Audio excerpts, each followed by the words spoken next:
Come on, I love it. 11 a.m., we got more coffee in us than the 9 a.m.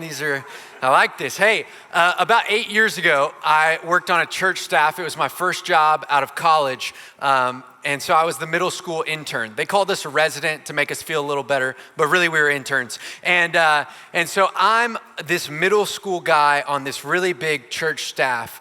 And one of my favorite memories was this staff retreat we went on. We ended up going to this camp, and around that time of my life, like, camp was my favorite thing. It was essentially the only ministry I had done up until that point. And so just the idea of a retreat was exciting to me. And not to mention, I'm the middle school intern, which means I have very little responsibility. Camp, I just get to play and hang out and be the hype man. And even on the way there, they tell us, hey, why don't you grab some things that you can make a raft with for once we get to the camp. And so I'm like, this is amazing. We're building things. I'm an Eagle Scout. I know I don't look like one, but that's okay. And so we get to build things. We get there and we have this competition where we have to get across a freezing cold pool in this raft that we've built. And so I'm living the dream. Like, this is amazing. We're paddling and we're screaming and the Aggies have built their boats and they are sinking because they say they're engineers and they're not. And they're in ministry. I love it. Here we go. And we're just having so much fun, whether we're playing sports or whether we're, sinking in a pool. It was so much fun. But what was so amazing about that week, and really one of the highlights of that week, wasn't all the fun in the games, but it was this moment in the dining hall one night at dinner. I remember it like it was yesterday. Like, I can tell you what the dining hall looked like. I remember the table we were at. I remember the seat I was sitting in. I'll never forget it. And one of the pastors comes up and sits next to me, and I'm like, hello, sir, like, elder sir. I'm like, do you know my name? And we start talking, and he just starts to encourage me. He's like, hey, I just want you to know, I see that you're a leader. I see that you have potential, and I just want to give you a word of encouragement. Like, as you grow in leadership, I want you to just not get too intense, because what's going to happen is you're going to get responsibility, and you're going to start leading, and you're going to become more and more intense. And so I just want to give you this word. Hey, don't lose your youthfulness. Don't lose my youthfulness. I didn't even know youthfulness was allowed in leadership. I didn't know that was a thing. I'm just the middle school intern. He's speaking into my life. So I leave that moment and I write it down. I'm like, okay, I cannot forget this. Do not lose my youthfulness as I grow as a leader. Do not lose this. There's this moment I'll never forget. It was a word that marked my life. And I start with that this morning because that's what we're going to talk about. We're going to talk about words and how important they are. And it's so funny looking back, like 8 years ago, some random 6'7" pastor that I think pastors a church in Waco now is the one that would take a moment to say something to a middle school intern. I'll never forget it. And so we're going to talk about words because they're so powerful. That's what we're going to see. And we know this to be true. Just think about a moment in your life where somebody just said, hey, I see this in you. And it was encouraging and it stuck with you and it had power. Can you think of something? And then we know the flip side of the coin. And that flip side of the coin is tough. And I can't even begin to imagine the things that have been said and how you won't amount to anything. Harsh words, discouragement, comments about your appearance, maybe even wrongly timed critique. I can't imagine in a room this big, those in the commons, those listening online. Words have power. And we know it. And I don't mean to make light, but even some words that I won't forget that were negative, but a little bit more light and playful. I remember just a few years ago being at a church and I was about to speak. I was doing the mic check. I was like, hey, anything else? Can I help with anything else? Anything y'all need from me? And somebody just out of nowhere was like, yeah, can you just make sure your head doesn't shine so much? I was like, oh, excuse me. I actually have no control over that. I don't think, I don't know. Maybe there's some makeup I could buy and put on top, or I didn't know. I thought they were kidding. I was like, bald joke. Never heard one of those, right? And then I realized they were being serious. Just like, wow, okay. It just sticks with you. And again, I don't mean to make light of real harsh things that have been said. But it all just goes to show us that the Proverbs are true. Proverbs 18:21 tells us this, that death and life are in the power of the tongue. And if you've been tracking with us through the Bible reading plan, you've probably noticed there are a lot of Proverbs about words. And so that's where we're going to be jumping around today, is the book of Proverbs. As we continue in our series called Foolproof, we're going to see what wisdom we can gain about words. Like, what can we learn from the Proverbs about words so that we can live a foolproof life? And just like last week, we'll be jumping around different Proverbs. We're just looking at the Proverbs that talk about the subject of words specifically. And so that's unusual that we'd be jumping around. So you'll just have to really track with me as I kind of jump around this morning. And so before we do, can we pray? All right. Father, we do just come to you humbly. We ask that you would help us to focus. Would you just teach us more about who you are and your design for our life, Lord? Would you give us wisdom? Would you help us to use wise words that bring life? And would you use your word in these coming moments to just grow our affections for you and our obedience to you? And even for those in here that don't know you and don't love you, don't want to know you, Lord, would you work in their lives in these moments? Would you soften their heart to your word, and would you work by the power of your Spirit, Lord? We thank you for our friend, those friends being here and listening. We thank you. We pray all this in your Son, Jesus' name. Amen. Proverbs 10 is where we'll jump to first. Proverbs 10:19 says this, when words are many, transgression is not lacking, but whoever restrains his lips is prudent. So if you talk a lot, sin is not lacking. Proverbs 17:28, some of you are laughing. I love this, this is great. Proverbs 17:28, even a fool who keeps silent is considered wise. When he closes his lips, he is deemed intelligent. That's funny too. And so the first thing we see when it comes to the Proverbs, when it comes to wisdom around words, is that silence can be wise. And we're not really meant to waste words. And so our first point this morning from the Proverbs is don't waste words. Don't waste words. And this week, as I was working through the Proverbs and this text, and I would even venture to say the last few months of my life, I feel like this is something God has been teaching me, is that I waste way too many words. And the average person uses between 5,000 and 20,000 words a day, which to me was a surprise. I'm like, that's a lot of words. And I just thought, man, I can't even remember of all the words I've used. Like, what did I say? Did I use them wisely? Like, what did I talk about? And I think if we really took an inventory of our words in a day, or even just think about this last week with me. Monday, Tuesday, Wednesday, Thursday, Saturday. Like what did our words revolve around? And how many of our words were wasted? And for me this week, I think Waco, if you were here with us, or you're in Central Texas, like we got hit with an ice storm. And if you're not from around here, we know ice hits and everything shuts down and it's embarrassing, but it's fine. And we're used to it. Like it's a part of our lives and we kind of enjoy it. And so it's like, everything shut down. That's good. But I think about this week, how many words I wasted, not around the logistics of the weather. I get it. To a certain extent, we need to know, is school closed? Is work closed? Is that road closed? There's some logistics that make sense. But think about how many words we wasted on our opinions about the weather. I can't believe they canceled school again. I drove all day yesterday.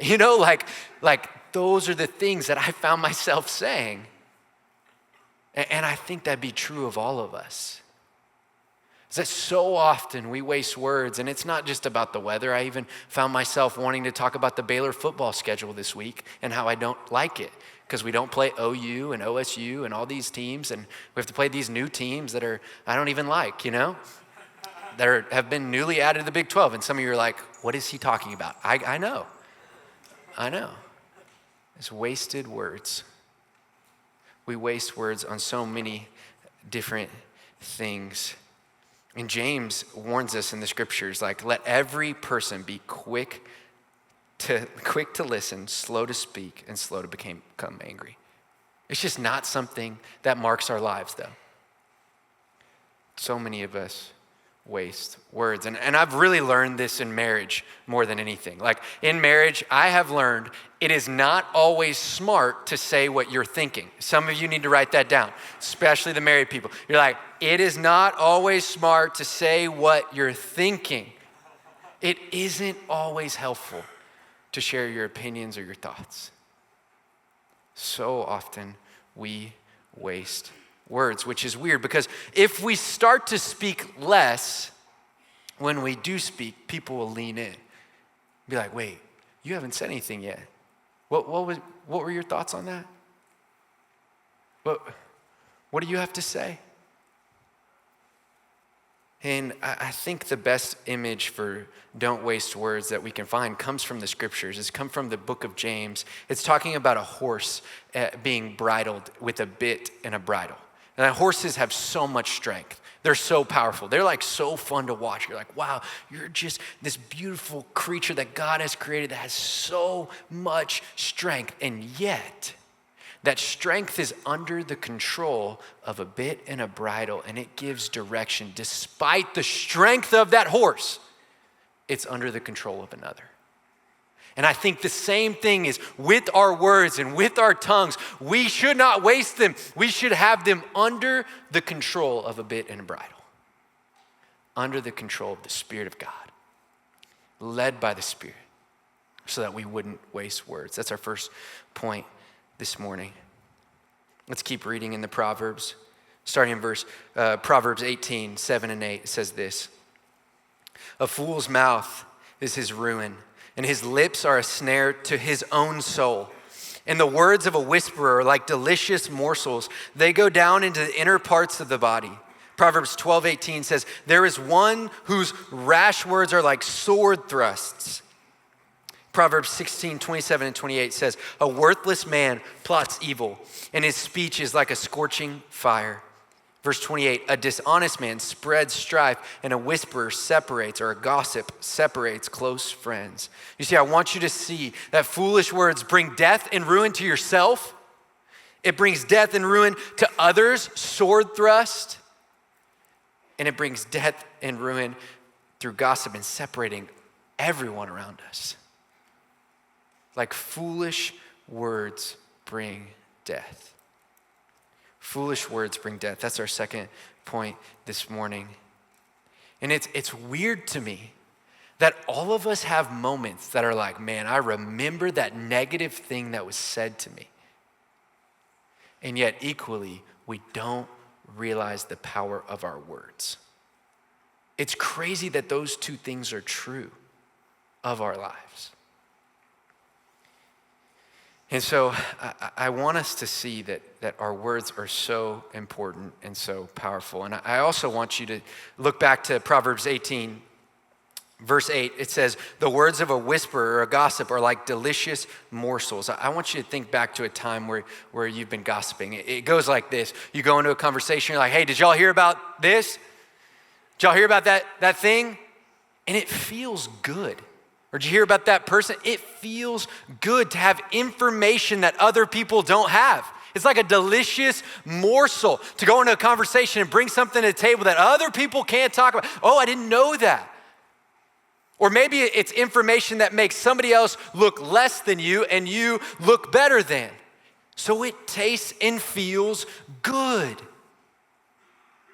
That's what gossip does. It feels good. My friends, just because it feels good doesn't mean it is good. It brings death. It separates close friends. And it says just before that, a fool's mouth is his ruin. It will ruin us. In Proverbs 12:18 says, the one whose rash words are like sword thrusts. We know, as I've already said, just over and over again, those moments that we will not forget. I remember when I was in high school, I played football. I know that might be a surprise looking at me. But I played football in my senior year, just this highlight peak moment, just relive it with me. I'm in this game, I score the game-winning touchdown. I'm like, amazing, this is my game, right? Like, this is amazing. And then I went to a small private high school. So I played both sides of the ball. On defense, I got the game-winning interception. It was amazing. People are going nuts. In fact, I caught the ball, ran off the sideline, was in front of all the student section, all 300 of them, and was just like, I have made it. Like, this is it. Peak moment of life in high school. Like, this is what it looks like to be at the top of the mountain, king, all the things. And so I get done with the game and I'm walking out and my dad comes up to me. And his first words are, hey, why'd you drop that pass in the second quarter?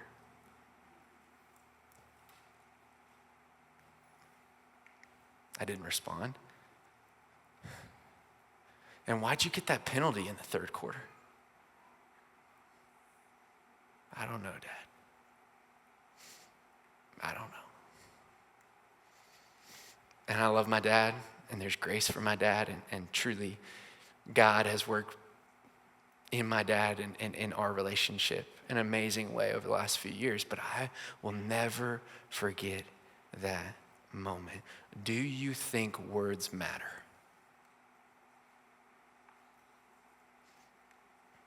So parents, let's just talk for a moment. This is an easy opportunity.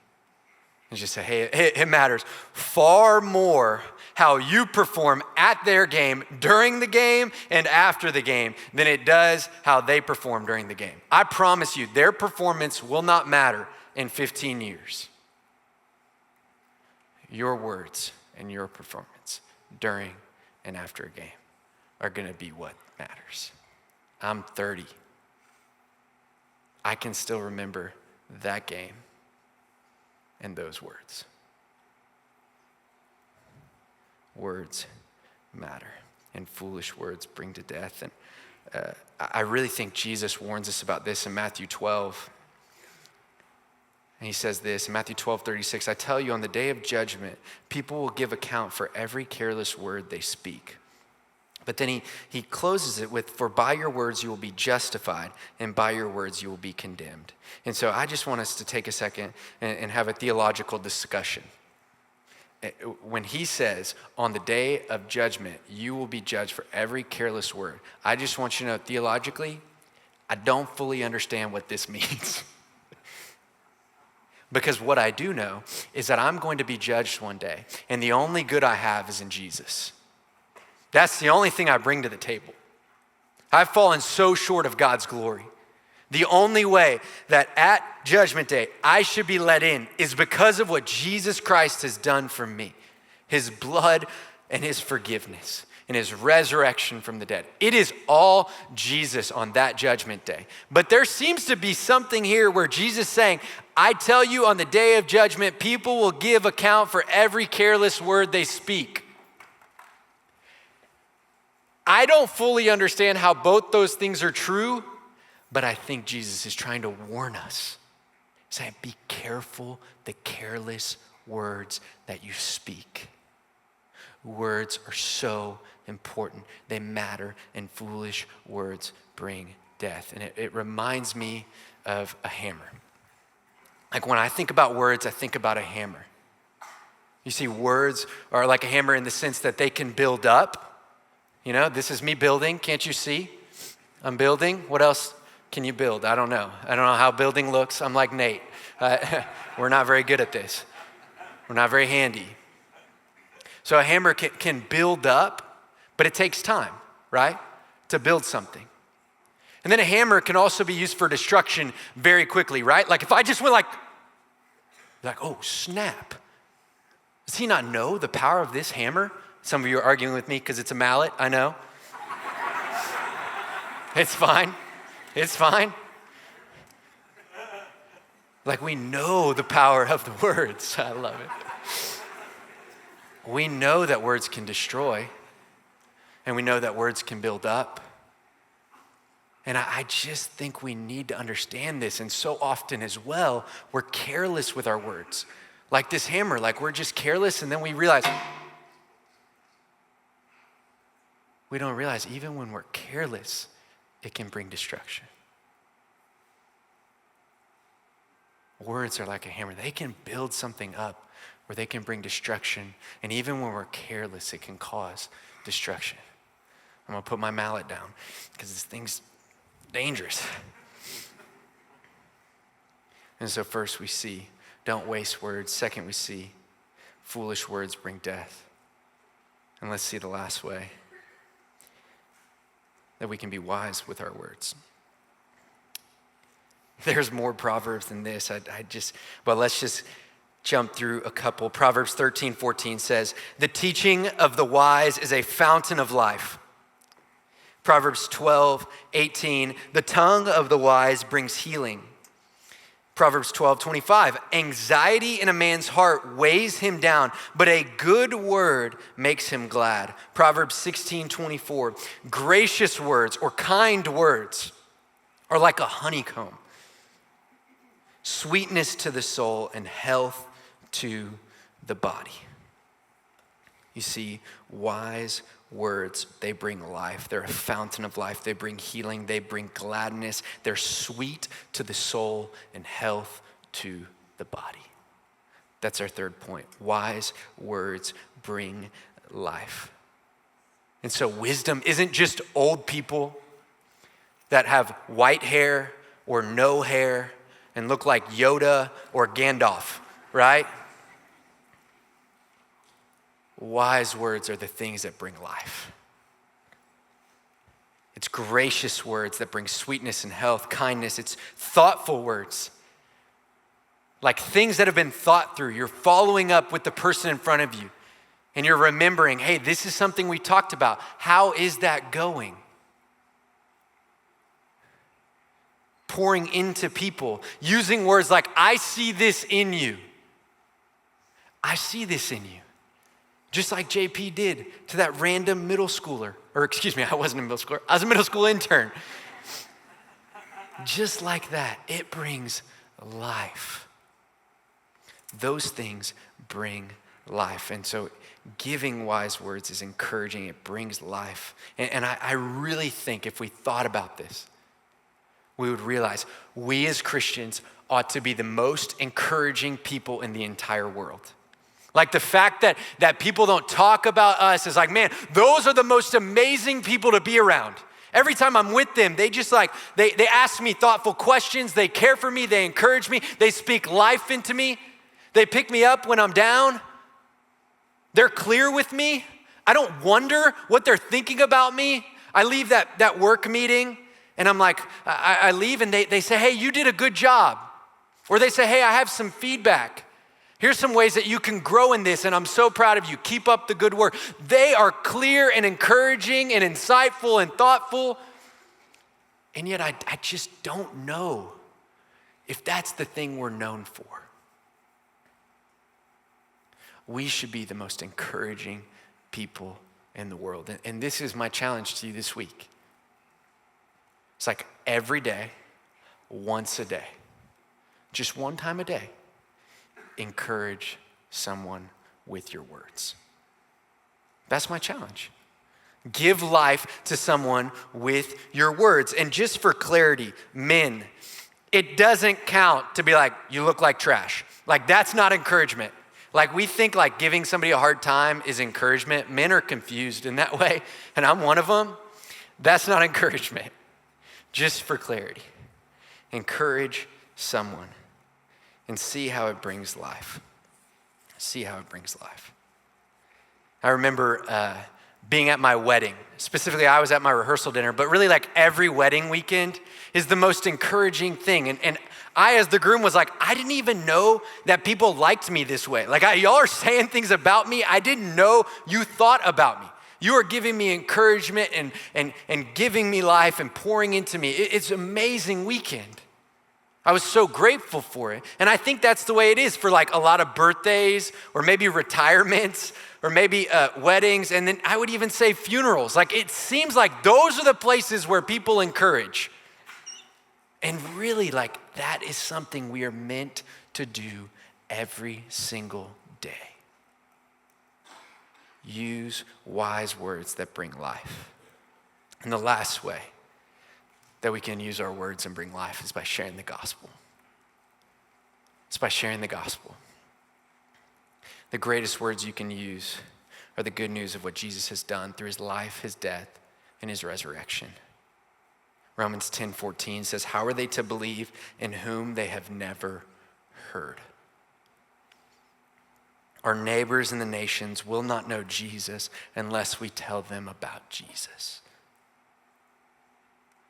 That's the last way we can use our words to bring life. But let's go back to the words that bring death, whether it be cursing or gossip or even lying or not doing the things that you say you're gonna do. What happens is we lose every opportunity to share the gospel. If our words are constantly bringing death, then you will lose the opportunity to give them life with the gospel. It will hurt your witness if you constantly use words that bring death. So wise words bring life. So in summary, don't waste words. Foolish words bring death, and wise words bring life. And I want to close with just part of the application. I don't want you to just leave here and go change your behavior around words. Like, I don't just want you to change your words. I actually think Jesus tells us in Matthew 12, just before the passage I read you earlier, it says, for out of the abundance of the heart, the mouth speaks. And so in order for us to change our words, God has to change our hearts. Like that's the reality. So we have to ask God for wisdom and we have to seek God so that as we see God, it will change our hearts, transform and renew our minds, and then therefore change our words.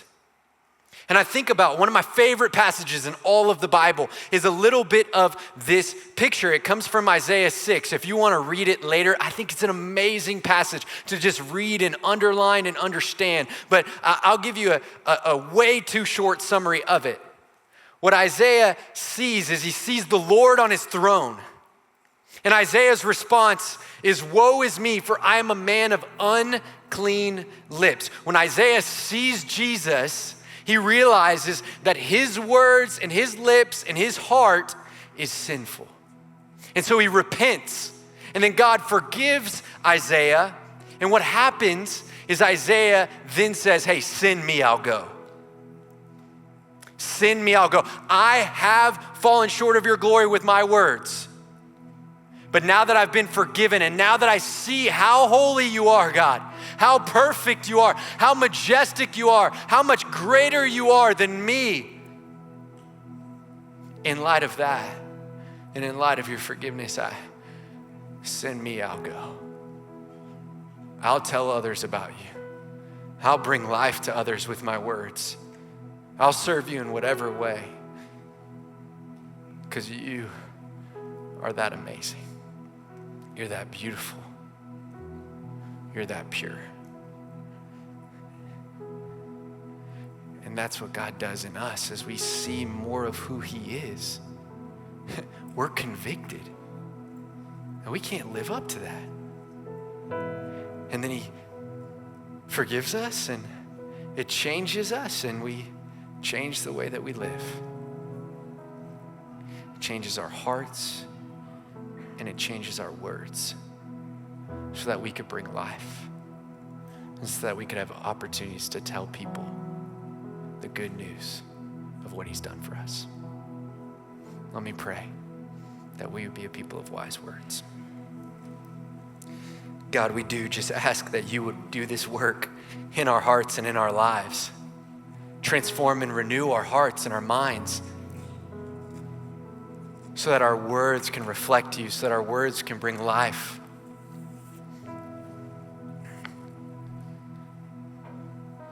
Lord, would you just forgive us for the ways that we've fallen short with our words and that they've brought death? And Lord, would you just give us opportunities to encourage this week so that we can bring life to those around us, whether it be at work or at home or be in between. Lord, would you just, by the power of your Spirit, would you give us that nudge this week, each and every day, opportunities to encourage and bring life. And Lord, I even pray for opportunities to share the gospel this week, the greatest words of life that we could ever share with somebody else. And Lord, lastly, we just thank you that this is all possible because of your grace and forgiveness that you've shown us through your son, Jesus. Lord, help us to look more like you. We love you, and we pray all this in your son, Jesus' name.